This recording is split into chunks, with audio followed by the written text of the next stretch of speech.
Unang yugto, ang propesiya. Madilim ang gabi, ang mga ermitanyo ay nakatayo sa gitna ng kagubatan na may hawak na mahiwagang kristal. Biglang lumitaw ang ibong Adarna, ngunit ang balahibo nito'y itim at hindi makakanta. May isang sumpa na bumabalot sa berban niya. Ang ibong Adarna'y hindi na kumakanta sa paggaling, kundi nagdadala ng kamatayan. Tatlong prinsipe ang mahalap sa mga Diyos, ngunit isa sa kanila ay ipagkakanulo ang lahat. Tangi ang may pusong dalisay ang makakawala sa kadiliman.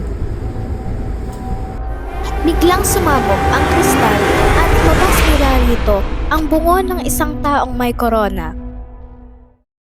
Ikalawang yugto, ang mapait na paghanap. Sa palasyo nakahiga si Don Fernando dahil sa kanyang malalang sakit. Di maganda pakiramdam ko.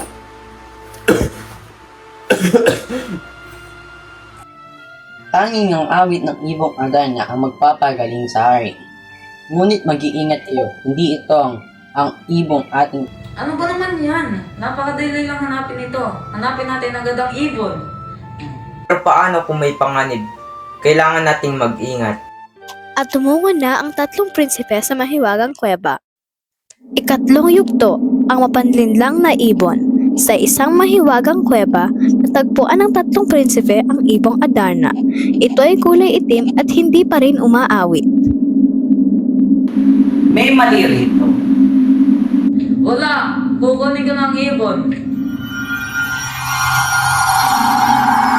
Hindi ninyo kailanman makukuha ang ibon ng walang kapalit. Sino sa inyo ang handang ipagkanulo ang isa't isa?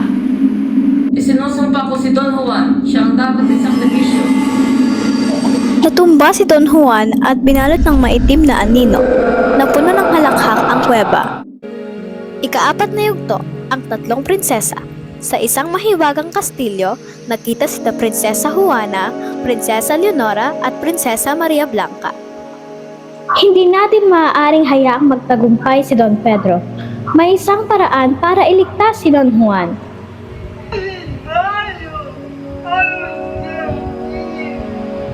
Kailangan nating hanapin ang mga ermitanyo sa lalamang ang may sagot. Umalis ang tatlong prinsesa sa kastilyo at tumungo sa mahiwagang kuweba. Ikalimang yugto, ang huling hamon. Sa kuweba, si Don Juan ay halos hindi na makahinga. Nakapaligid sa kanya ang anino ng kadiliman.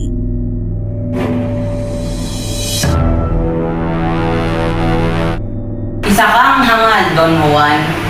Ang iyong kabaitan ang magiging iyong kapahamakan. Pumasok ang ermitanyo at si Maria Blanca sa kuweba upang puksain ang anino. Ang kadiliman ay hindi mananatili magpakailanman. Hinampas ni Maria Blanca ang lupa at nawala ang anino ni Haring Salerno. Biglang bumagsak si Don Pedro at si Don Juan ay nakawala sa anino. Ang ibong Adarna ay naging makulay muli. Salamat! Ako'y pinalaya ninyo. Ika-anim na yugto, ang pagbabalik. Sa palasyo ng Berbania, muling nagkaroon ng sigla si Don Fernando. Pinuri niya ang katapangan ni Don Juan kasama ang kanyang prinsesa na si Maria Blanca. Anak, pinatayaan mo ikaw ang tunay na tagapagmana ng Berbania. Hindi po ako mag-isa. Lahat po kami lumaban sa kadiliman. At ngayon, ang ibong Adarna ay handa nang umawit muli ng pag-asa.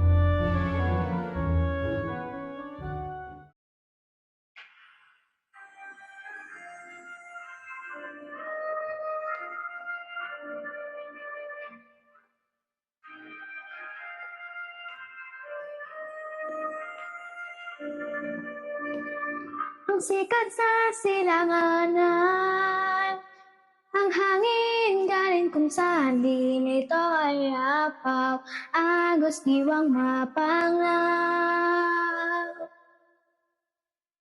Kapag nalantang araw, lungkot mo ay papalahaw.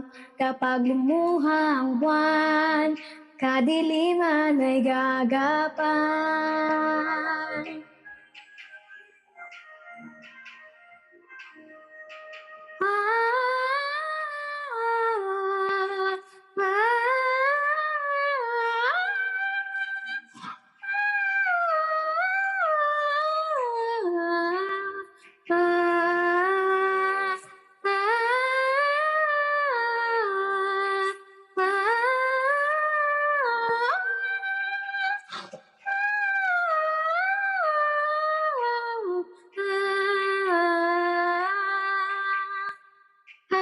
awitin ko'y lunas sa kaluluwang nagnas.